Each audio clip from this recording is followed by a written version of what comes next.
Hello again. I thought today I would give some thoughts on Elvis's first album. Of course, it was released in March 1956, and Elvis had a couple of studio sessions with RCA at the time. So the album contains some Sun recordings and some of those first RCA recordings. Of course, it is a classic album, great album of rock and roll. The first rock and roll album to go to number one in the American and UK charts. The first rock and roll album to sell 1 million copies. Now we'll start with the cover, a classic cover. Other albums released in 1956, when you see their covers, you can see what a different type of cover this is. And of course it has become very famous, and several other bands have been inspired by it over the years to put out their versions of it. The photograph was taken by William Robertson during an Elvis performance at Fort Homer Estley Armory at Tampa, Florida, not easy to say, on the 31st of July 55. And of course 14 years later on that day, Elvis would be making his first live appearance in Las Vegas. So what are the songs on the album? Now, it's a great album, but I think it should have been even greater. So the American release has Blue Suede Shoes, I'm Counting on You, I Got a Woman, One-Sided Love Affair, I Love You Because, Just Because, Tutti Frutti, Trying to Get to You, I'm Gonna Sit Right Down and Cry Over You, I'll Never Let You Go, Blue Moon, Money Honey. But the UK version is different, and I think it's a superior selection. You can see it on the screen. Now, it's very easy with hindsight to come up with things. Hindsight is a great superpower to have.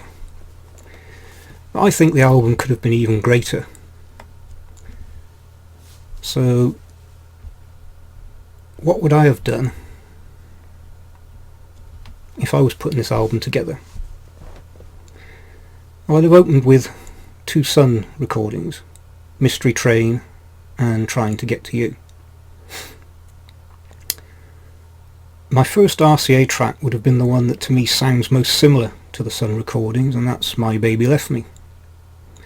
Then Heartbreak Hotel.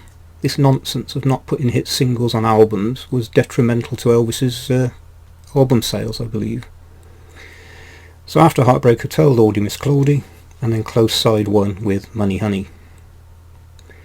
Side 2, Tutti Frutti, Shake, Rattle and Roll, I'm Gonna Sit Right Down and Cry Over You, Blue Suede Shoes, I Was the One, and close the album with So Glad You're Mine. Now, to me that's a stronger album. You of course will have your own opinion. Now this isn't to say anything bad about the songs that I've left off. I just think this being Elvis's first album, and the great rock and roll classic would have been even greater with that song selection, and the other songs could have been released at other times. It's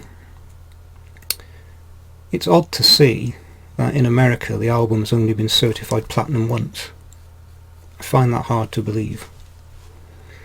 It's been continually reprinted, continually given rave reviews in all sorts of music magazines and journals, and is considered, the classic rock and roll album.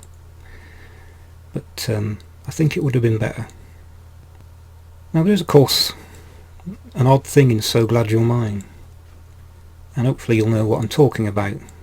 The strange note sounded at the start of the instrumental break.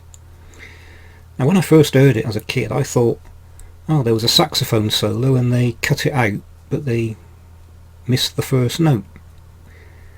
Of course, over the years you find out that there was no saxophone at these sessions. So I still can't work out what that sound is. One of the instruments obviously gave an unexpected note. So if anybody's got any ideas what that note is, I'd be interested to hear. I think that's it. The only recent arrival I've had is Frankie and Johnny UK Red Spot stereo, so I'm slowly filling in the missing stereos.